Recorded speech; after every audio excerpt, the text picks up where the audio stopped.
This is a window in my house where I keep plants during the winter months. And I have two amaryllis here that I was gifted in a plant trade. And I was so excited about them. The funny thing is, I dropped one of them and the pollen traveled to the right places and it pollinated all by itself just from the action of falling on the floor. So I got 3 big, beautiful seed heads from that. And I'm super excited to have seeds. So what I'm going to do today with you guys is go ahead and harvest these seeds and check out what the process is. Now, one thing you can see here is the 3 different stages of kind of how the seed head is toward the very end of its life. They first turn brown, like the one on the right, and then they pop open like the one in the back left. Interestingly enough, that one's popping open a little early, but that's okay. And then when they're getting ready to just spring open and throw those seeds everywhere, it's like it is right at the end here. This is an unpollinated amaryllis. And you can see that the flowers are dead, hanging down, and the bulbous parts at the end of the flowers where it connects to the stem are not swollen, and the stems are also faded and crispy now.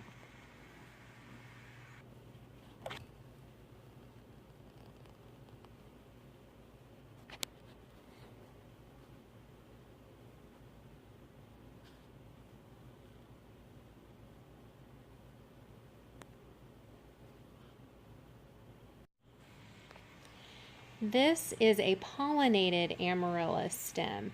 So you can see at the base of the flower where it connects, there's a bulbous section, that's where the seeds are forming, and the stem is still viable and holding up the bulbous portion.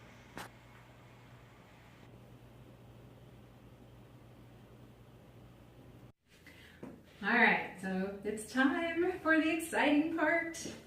So I only need 2 tools. I need a plastic baggie and a pair of pruners.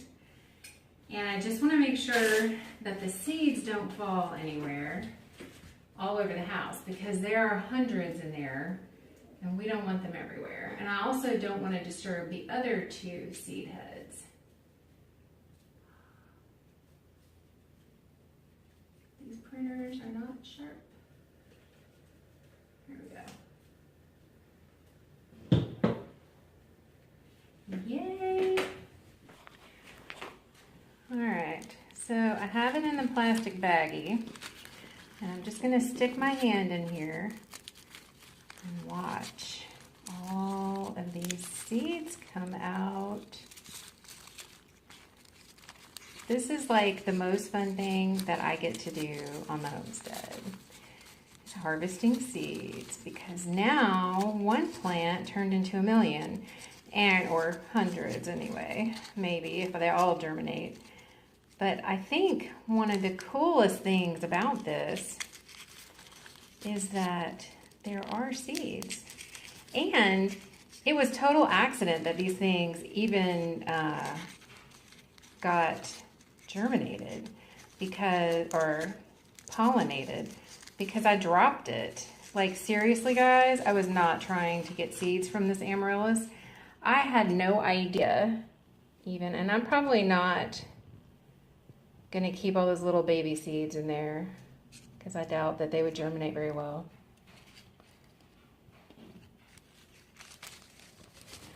But look, can you see? Let's put it down here. See, look at that. There's hundreds of seeds in there. Hundreds and hundreds of seeds. So from an accident that could have been very tragic, dropping a plant, I got a bunch of baby seeds, and I'm gonna plant them or try to germinate them and see how many actual amaryllis plants I can get, because I would love to have a whole bunch in the landscape.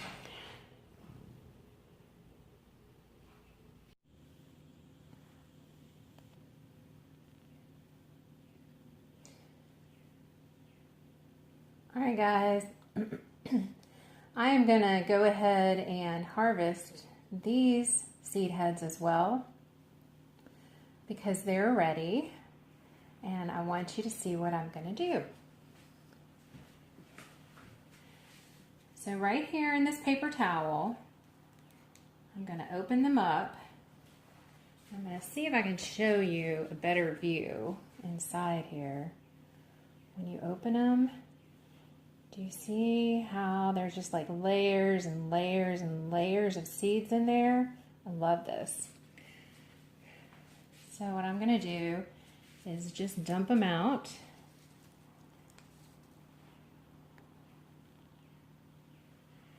Just going to dump them out right here. I'm going to pull these seeds out.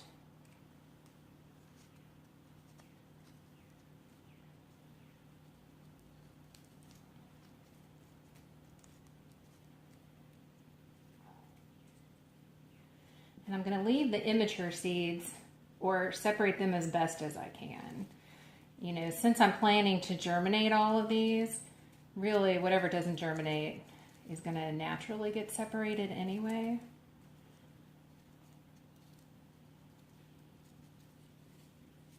In the germination process. So I'm not overly concerned about that right now.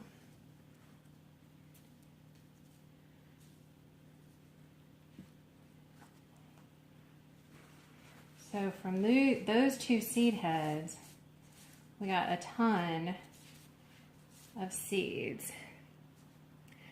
So what I'm going to do is dump these in here. And I'm hoping I can keep as many of the immature seeds on the paper plate as possible. But it's not really the end of the world if they get on there.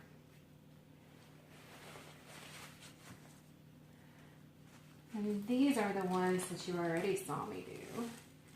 And you can kind of tell a plastic bag does a good job of separating the immature seeds because they just kind of stay mostly in the plastic bag just from the static. So I'm going to let these dry for a week in the kitchen.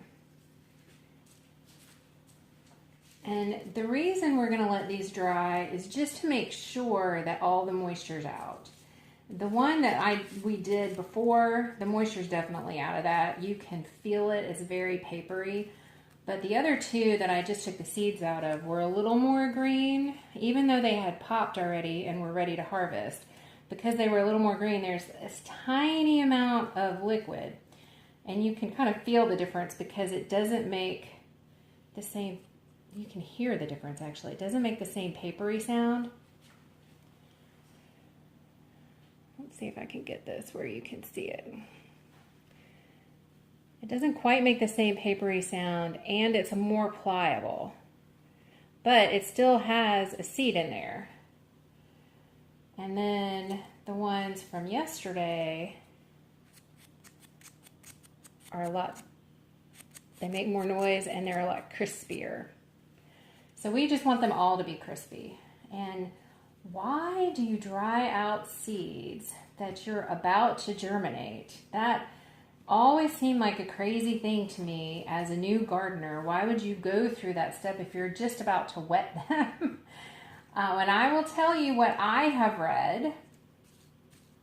I have read that it's because there is, on most seeds, a wet resistant seed coat on the outside of the seed. And you want that to come off. Now, it's a lot easier to see on seeds like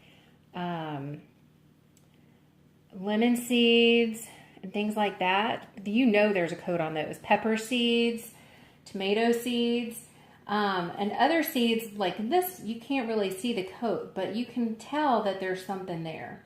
So what we're going to do is just let these fully dry for a week, and then we will plant them. And once that water-resistant coat is gone, it will be a lot easier for the seeds to germinate.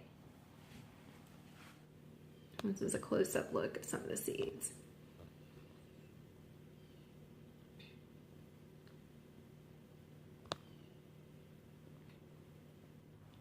I'll bring you guys back in a week once they're dry and we start germinating. Thanks for joining me today in Garden City Homestead. This is Michelle. Bye.